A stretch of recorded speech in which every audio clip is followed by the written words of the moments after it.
सिर्फ और सिर्फ 72 दिन मात्र बचा बाबू आपकी बोर्ड परीक्षा 2026 के लिए। और ये समय सोने का नहीं बाबू, जागने का समय है। इसलिए फुल एनर्जी फोकस के साथ पढ़ाई में लग जाओ। जो भी दिक्कत इशू समस्या आ रहा है तुरंत वीडियो के नीचे कमेंट करो बाबू। और एक बात और बाबू, चैनल को सब्सक्राइब कर लो कि एक भी वीडियो मिस ना हो। देखते रहो इस बोर्ड 2026 को किस तरह चुटकी में मसल दे रहा है। आज हम क्या पढ़ेंगे बाबू? आज हम पढ़ेंगे प्रकाश, परावर्तन एवं अपरावर्तन के 20 महत्वपूर्ण प्रश्न। जो आपका फिजिक्स है चैप्टर प्रकाश, परावर्तन एवं अपरावर्तन, उसी के 20 महत्वपूर्ण प्रश्न पढ़ेंगे जो एक नंबर में या बहुविकल्पी में आपके बोर्ड परीक्षा 2026 में आएंगे। और इनका चांस 100% है बाबू। इसलिए फोकस के साथ कॉपी और कलम लेकर बैठ जाइए और नोट कर लीजिए और रट लीजिए बाबू, क्योंकि इस बार चुटकी में मसल देना बाबू। इसलिए मोटिवेशन लूज मत कीजिए। चलिए शुरू करते हैं बाबू।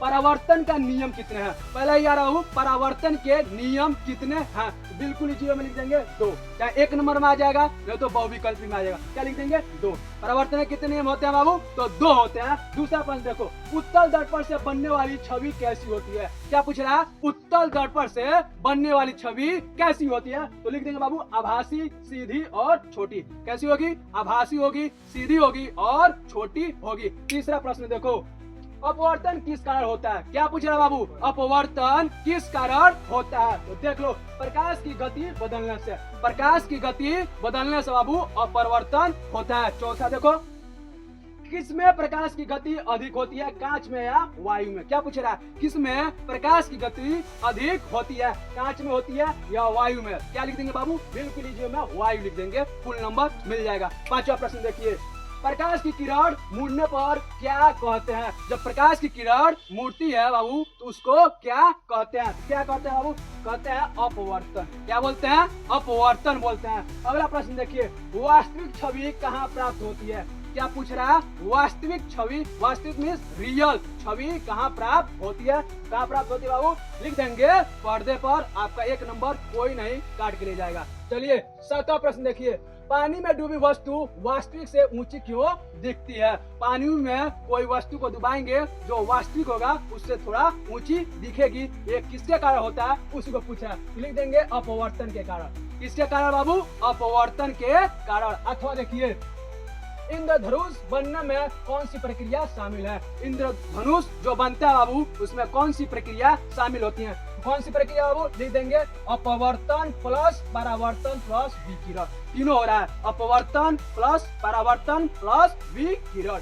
देखिए अगला प्रश्न, अवतल दर्पण किस प्रकार की छवि बना सकता है? क्या पूछ रहा है? अवतल दर्पण किस प्रकार की छवि बना सकता है? क्या होगा बाबू? लिख देंगे वास्तविक भी आभासी भी। क्या दोनों बनाएगा? वास्तविक भी बनाएगा और आभासी भी। देखिए 10वां प्रश्न, आंख का कौन सा भाग प्रकाश को अपवर्तित करता है? आंख का कौन सा भाग प्रकाश को अपवर्तित करता है? लिख देंगे बाबू लेंस। क्या हो जाएगा आंसर? लेंस हो जाएगा। 11वां प्रश्न देखिए, दर्पण का सूत्र लिखिए। क्या पूछ रहा है? दर्पण का सूत्र लिखिए। तो क्या होगा बाबू? 1/f बराबर 1/v प्लस 1/u। 1/f बराबर 1/v प्लस 1/u होता है। ठीक। देखिए अगला प्रश्न, लेंस का सूत्र लिखिए। क्या पूछ रहा है? लेंस का सूत्र लिखिए। क्या होगा बाबू? फार्मूला वही रहेगा। क्या रहेगा? 1/f बराबर 1/v, केवल प्लस की जगह यहाँ प्लस था ना बाबू, यहाँ पर माइनस लग जाएगा 1/u। क्या होगा? 1/f बराबर 1/v माइनस 1/u। चलिए अगला प्रश्न, दर्पण का नियम किस पर लागू होता है? समतल दर्पण या वक्र दर्पण? पूछ रहा है बाबू, दर्पण का नियम किस पर लागू होता है? समतल दर्पण या वक्र दर्पण? क्या लिख देंगे बाबू? दोनों पर। आंसर क्या होगा? दोनों पर लिख देंगे, फुल मार्क्स मिल जाएगा, कोई नंबर नहीं काट पाएगा। देखिए 14वां, अभिलंब किस बिंदु पर खींचा जाता है? क्या पूछ रहा है बाबू? अभिलंब किस बिंदु पर खींचा जाता है? क्या लिख देंगे बाबू? आपातक बिंदु पर। क्या? आपातक बिंदु पर अभिलंब खींचा जाता है। 15वां देख लीजिए, अवतल दर्पण का उपयोग कहाँ किया जाता है? क्या पूछ रहा है? अवतल दर्पण का उपयोग यानी प्रयोग कहाँ किया जाता है? तो लिख देंगे बाबू सेविंग मिरर, यानी सेविंग मिरर की जो मिरर हम देखते हैं, जो शीशा दर्पण देखने के लिए वहाँ उसका प्रयोग होता है। बिल्कुल इजी हम लिख देंगे सेविंग दर्पण या सेविंग मिरर। अगला देखिए, प्रकाश किस पथ में चलता है? क्या पूछ रहा है? प्रकाश किस पथ पर चलता है? तो लिख देंगे बाबू सीधी रेखा में। प्रकाश किस पथ पर चलता है? तो लिख देंगे सीधी रेखा में प्रकाश चलता है।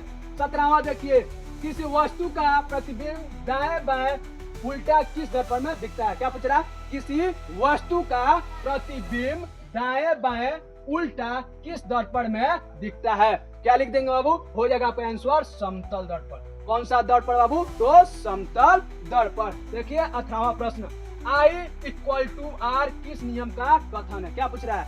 I इक्वल टू आर किस नियम का कथन है? तो लिख देंगे बाबू परावर्तन का प्रथम नियम। किसका है बाबू? परावर्तन का प्रथम नियम। कमेंट बॉक्स में लिखिए किसका नियम है। कोण I किसे कहते हैं? क्या पूछ रहा है? कोण I किसे कहते हैं? तो किसे कहते हैं बाबू? आपतन कोण। आपतन कोण को क्या बोलते हैं? कोण I। लास्ट प्रश्न देखिए बाबू, उत्तल लेंस को क्या कहते हैं? क्या पूछ रहा है? उत्तल लेंस को क्या कहते हैं? तो क्या कहते हैं बाबू? अभिसारी लेंस। क्या कहते हैं? अभिसारी लेंस।